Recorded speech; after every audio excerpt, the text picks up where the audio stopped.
ndabizi ari mu rugo.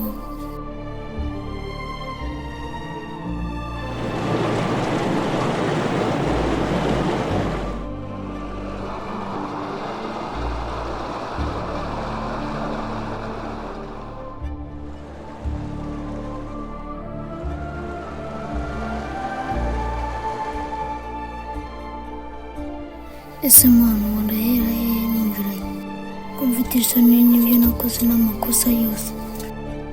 Gusa reka ngende.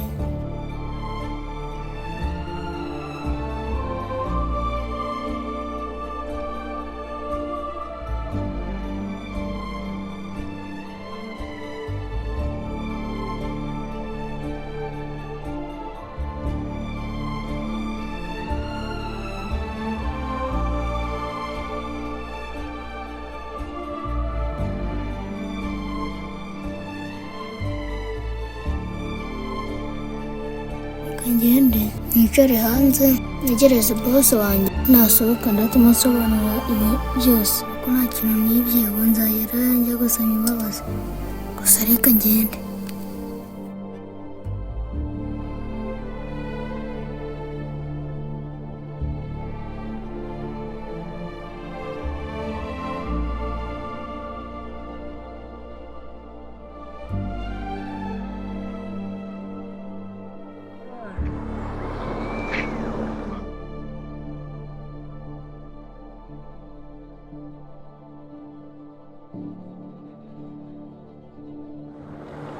Mbaza jangu none. Wewe Peti urabyutse se? Kumbona duca udafasha akayi ka mu gitondo se? Ngiye mu mujyi gushaka icyo kurya hamwe na boss wanjye. Naramubuze. Peti urasetsa, boss wawe uramukura ese mani. Kuri ino si nta muntu kwitayeho.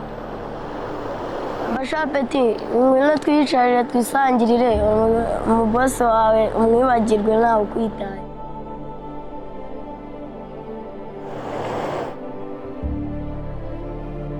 Icara hano sha Peti tugusamuza agacyayi. Ugiye se ubundi? Ngwino wicare hano. None se mwana ko nshonje ubwo ngubwo muze mukura hehe ibiryo? Akira sha Peti ibiryo. Ese ibi bintu biranyuze inzara ko nshonje?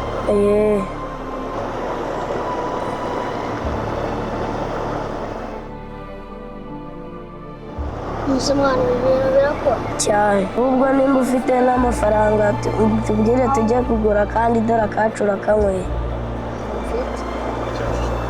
Ntabifite sha Peti zana icyayi cyacu.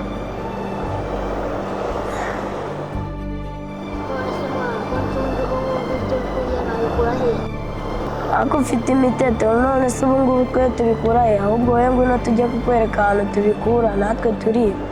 Ese nakiba kuko njye nikiva mu rugo mama yarambwiye ati sinyibe. Wowe uracyafite imiteto ubu se aha ngaha uri kumwe na mama wawe?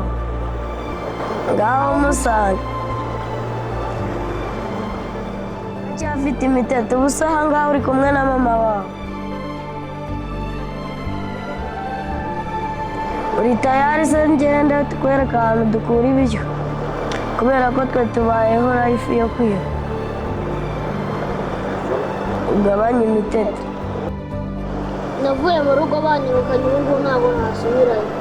Niyo mpamvu nyine nkubwira ngo tujye gutera bolo. Tugende se ufite gahunda? None se abantu murahavuze ku buryo nakwahakura ibyo kurya? Cyane rwose birahari byinshi. Gusa iyo bagufashe nyine barakuvuna.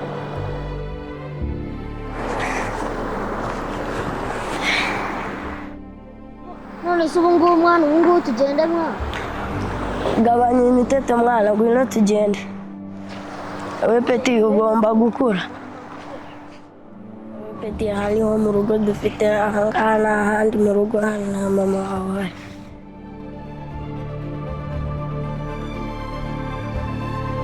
Peti twe turiba dushaka amandazi ibintu byose tubonye turabirya. Ubuzima ntabwo bworoshye.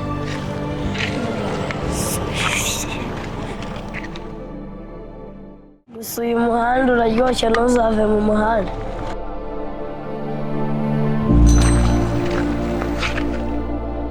ubundi bamfata ubwo ngubwo nyine nibagufata akaguru baragasigara.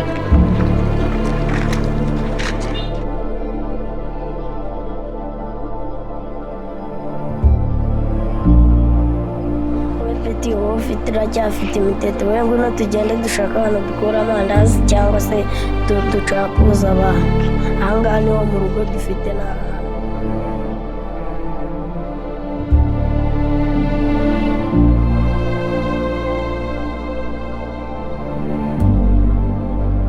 Udashaka peti.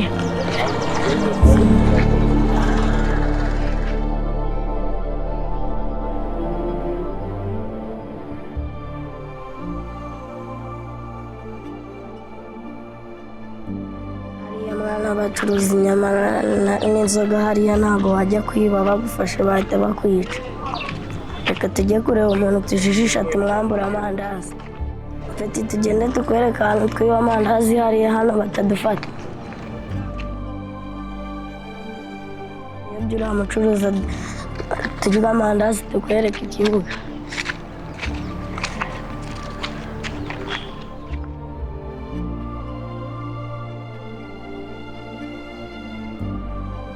Peti reka twicare hano.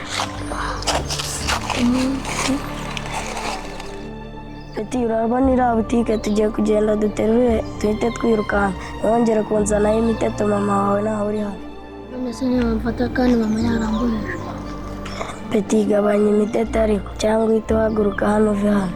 Kandi turamuka duturikije nta kintu tuguha. Ufite ubwana bwinshi akira ahubwo se mama.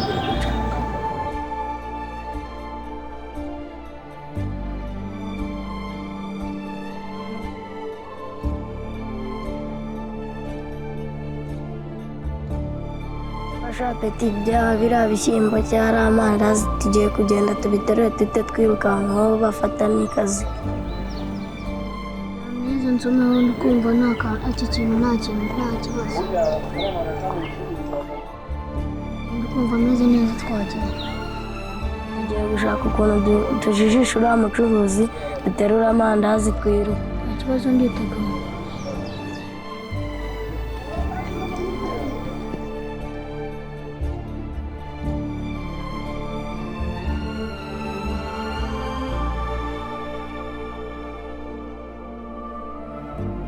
Kugenda baduha amandazi ya 500, nibamara kuyaduha tuhite twigendera. Kugenda kumva njye mfite ubwoba. Sha nakubwiye ngo wenzana iyo miteto tugende dushaka icyo kurya. Tugende sha Peti. Miru. Ko dushaka amandazi ya 500. Muze turahabana. Shaka amandazi angahe? Amagata.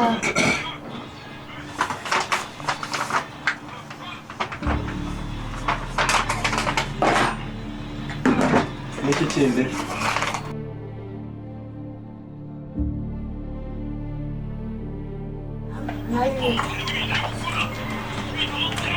Zengahe abana?